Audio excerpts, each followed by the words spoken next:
Team India యువ సంచలన batsmen Yashasvi Jaiswal తీవ్రమైన అస్వస్థతతో పూణేలో ఆదిత్య బిర్లా ఆసుపత్రిలో చేరాడు. అయితే సయ్యద్ ముస్తక్ అలీ ట్రోఫీలో హర్యానా జట్టుతో జరిగిన మ్యాచ్ అనంతరం ఆయన ఆరోగ్యం క్షీణించింది. అసలు ఇంతకీ తనకు వచ్చిన ఆ రోగం ఏంటి, అనారోగ్యం ఏంటి అంటే నిజం చెప్పాలంటే చాలా చాలా సఫర్ అయ్యే రోగం అనే చెప్పుకోవాలి అది.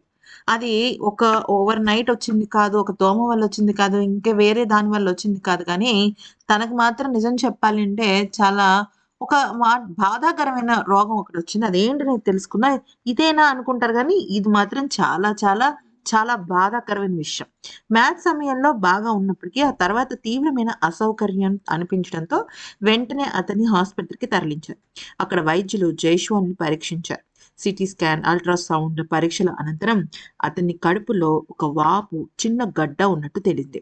చివరికి జైష్వాల్ తీవ్రమైన కడుపు ఇన్ఫెక్షన్ గ్యాస్ట్రోఎంటెరిసిస్‌తో బాధపడుతున్నట్టు నిర్ధారణైంది. జైస్వాల్‌కు ప్రస్తుతం ఐవీ ద్వారా మందులిస్తున్నారు. ప్రస్తుతానికి అతను ఫుడ్ ఏం తీసుకోవటం లేదు.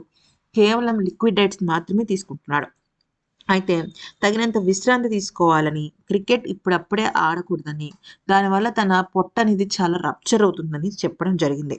జైష్వాల్ సయ్యద్ ముస్తక్ అలీ ట్రోఫీలో అద్భుతమైన ఫామ్‌లో ఉన్నాడు. 50 బంతుల్లో సెంచరీలు కొట్టి అదరగొట్టేస్తున్నాడు. కానీ తన అనారోగ్యం పాలయ్యే ముందు తను ఎంతగా ప్రాక్టీస్ చేశాడంటే అది ఆ దేవుడికే తెలియాలన్నమాట. అయితే ప్రస్తుతం యశస్వి జైష్వాల్ టీమిండియా టీ20 జట్టులో భాగం కాదు.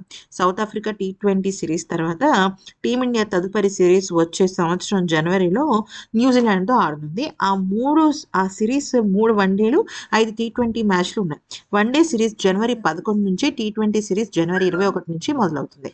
ఈ నేపథ్యంలో జైస్వాల్ పూర్తి స్థాయిలో విశ్రాంతి తీసుకోవడానికి, కోలుకోవడానికి తగినంత సమయం అయితే దొరికిందనమాట.